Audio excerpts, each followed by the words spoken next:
India news Gujarat में आप सबનું સ્વાગત છે અને હું છું આપણી સાથે કિશન તિવારી। સમાચારોની શરૂઆત કરીએ આપણે સૌથી પહેલા મહત્વના સમાચારથી। વાત કરીએ આપણે જૂનાગઢની તો જૂનાગઢ શહેરમાં ઉનાળાના અંતિમ ચરણ દરમિયાન પણ પીવાના પાણીનું કોઈ ગંભીર સંકટ નહીં સર્જાય તેવી માહિતી વોટર વર્ક્સ એન્જિનિયર અલ્પેશ ચાવડાએ આપી છે। તેમણે જણાવ્યું હતું કે શહેરને પીવાનું પાણી પૂરું પાડતા મુખ્ય ત્રણેય ડેમોમાં હાલ પૂરતો પાણીનો જથ્થો ઉપલબ્ધ છે। અલ્પેશ ચાવડાના જણાવ્યા મુજબ જૂનાગઢ, આણંદપુર, હસનાપુર તેમજ વિલિંગડન ડેમમાં પૂરતા પ્રમાણમાં પાણીનો સંગ્રહ હોવાથી શહેરવાસીઓને જળ સંકટનો સામનો કરવો નહીં પડે। ખાસ કરીને આણંદપુર ડેમ ઉપરવાસમાં છોડાયેલા પાણીના કારણે હાલ ઓવરફ્લો સ્થિતિમાં છે। સાથે જ હસનાપુર ડેમમાં હાલ અંદાજે 80 થી 90% જેટલો પાણીનો જથ્થો ઉપલબ્ધ હોવાનું પણ જણાવ્યું છે, જેના કારણે શહેરમાં નિયમિત અને સમયાંતરે પાણી પુરવઠો આપવામાં આવી રહ્યો છે।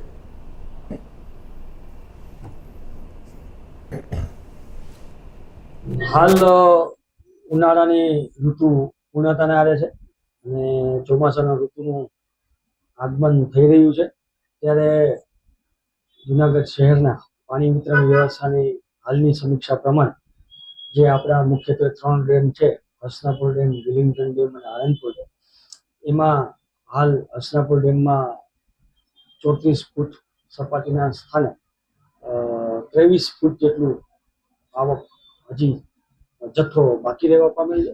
વિલિંગડન ડેમમાં પણ 24 ફૂટ જેટલી આવક છે, જથ્થો ભરેલ છે અને આનંદપુર ડેમ છે એ હમણાં જ ઓવરફ્લો થયેલ હતો।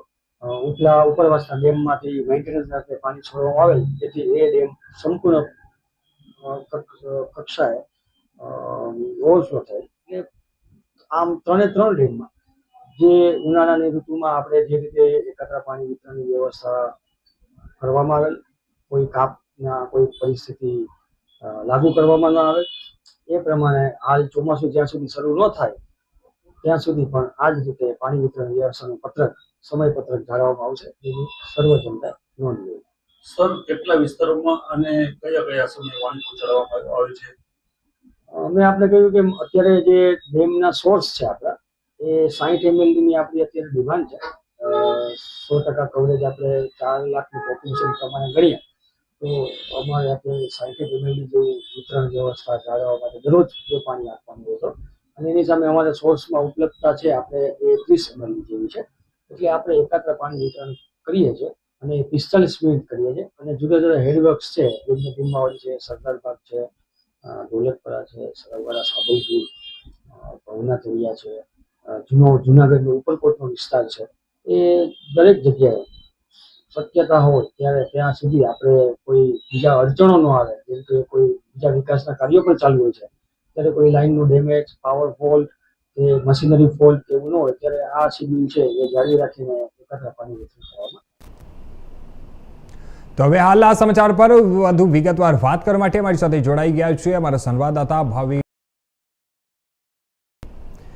ભાવિક, આપણે વાત કરીએ જે હિસાબે અત્યારે ઉનાળાની સિઝન ચાલી રહી છે, ઉનાળો અત્યારે ભરપૂર છે, ત્યારે ગરમીના સમયમાં જે પાણી પુરવઠોની જ્યારે આપણે વાત કરીએ, પાણી પુરવઠાની શું સ્થિતિ છે અને એનાથી પણ પહેલા આપણે વાત કરીએ તો જૂનાગઢમાં હાલ ગરમીનો અને તાપનો પ્રકોપ કયા પ્રમાણે છે, સૌથી પહેલા તો આપ એ જણાવો। રીતે વાત કરવામાં આવે જૂનાગઢના મુખ્ય 3 ડેમો છે, આણંદપુર, વિલિંગડન અને હસનાપુર।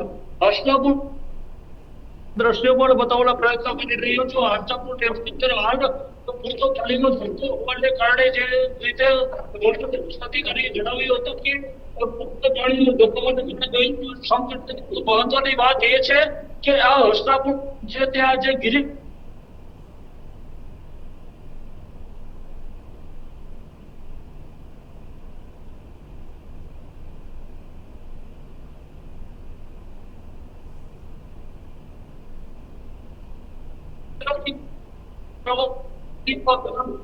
હાલ પૂરતો જતો હોવાને કારણે જૂનાગઢ વાસીઓ જે છે તે કોઈ પણ પ્રકારે જળ સંકટ અધિકારી દ્વારા જણાવવામાં આવી રહ્યું છે। બીજી તરફ હાલ જે અત્યારે પણ વાત કરવામાં આવે ગરમીની, તો ગરમીની અંદર જંગલ વિસ્તારમાં હાલ પવનની ગતિ પણ જોવા મળી રહી છે અને જે જંગલ વિસ્તારની અંદર આજે તૃણહારી પ્રાણીઓની જે ગણતરી શરૂ થઈ રહી છે, તેની અંદર પણ હાલ જે છે તે જે પીવાના પાણીના જે સ્ત્રોત છે એ પણ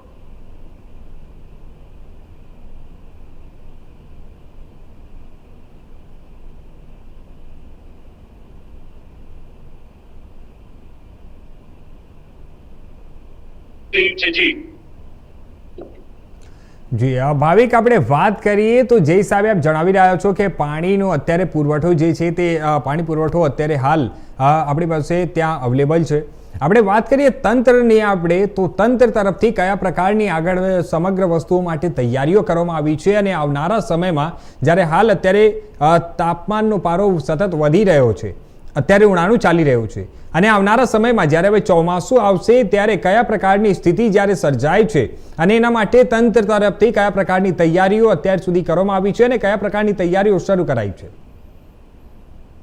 ચોક્કસથી જે રીતે વાત કરીએ, આનંદપુર ડેમ છે તે આનંદપુર ડેમમાંથી ઉપરકોટ ખાતે આવેલ જે તળાવ છે તે તળાવની અંદર પાઇપલાઇન દ્વારા પાણી એકત્રિત કરવામાં આવે છે. ત્યારબાદ ત્યાં ફિલ્ટર પ્લાન્ટ રાખવામાં આવ્યું છે. તેવા ફિલ્ટર કરી અને જુનાગઢના જુદા જુદા વિસ્તારોની અંદર 45 મિનિટ પાણી પૂરું પાડવામાં આવે છે. હાલ શહેરની અંદર પ્રી મોન્સૂનની કામગીરી ચાલુ હોય, ક્યાંય ને ક્યાંય કદાચ કોઈ પણ મશીનરી દ્વારા પણ લાઈનમાં ભંગાણ થાય તો તાત્કાલિક ધોરણે તેનું રિપેરિંગ કરી અને જળ સંકટમાં લોકોને ન આવે તે રીતે સંપૂર્ણપણે તૈયારી કરવામાં આવી છે. ઉનાળો કદાચ લાંબો ખેંચાય તો પણ જે છે તે જૂનાગઢ વાસીઓને કોઈ પણ પ્રકારે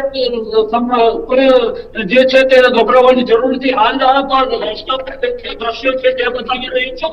રસ્તા પર છે તે સૌથી મોટો શહેર છે અને એમાં પણ જથ્થો હોવાને કારણે અત્યારે જે છે પાણીની સમસ્યા છે જેનો શહેરમાં ન સર્જાય તે માટે તમામ પ્રકારની તૈયારીઓને પણ આખરી ઓપ આપી દેવામાં આવ્યો છે. જી ધન્યવાદ ભાવિક, અમારી સાથે જોડવા માટે અને આ તમામ